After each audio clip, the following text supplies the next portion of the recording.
আসসালামু আলাইকুম রহমতুল্লাহ। আজ আমি কিশোর অপরাধ সম্বন্ধে কিছু বলবো।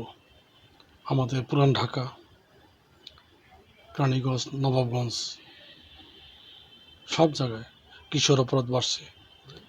কিশোর অপরাধ এমনও বাড়ছে যে ছোটো ছোটো বাচ্চারা অপরাধের সঙ্গে সংশ্লিষ্ট হয়ে যাচ্ছে। এর প্রধান কারণ হলো বাচ্চারা মুক্ত মনে চলতে পারতেছে না, খেলাধুলা করতে পারতেছে না।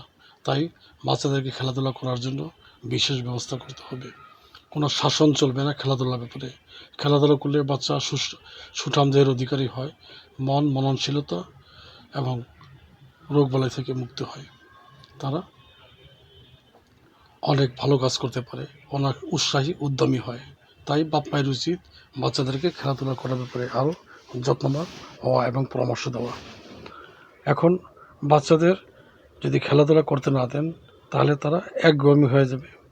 তারা বিভিন্ন ছোট ছোট অন্য যারা দুষ্ট প্রকৃতির তাদের সঙ্গে মিশবে, আজে বাজে চিন্তাভাবনা করবে।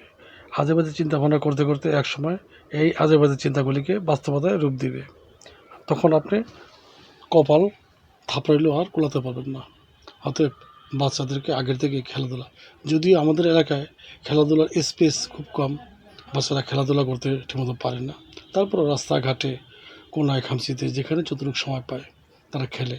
আমরা মাঝে মাঝে বিরক্ত হয়ে লাভ নেই, এতে তাদের মান নষ্ট হয়।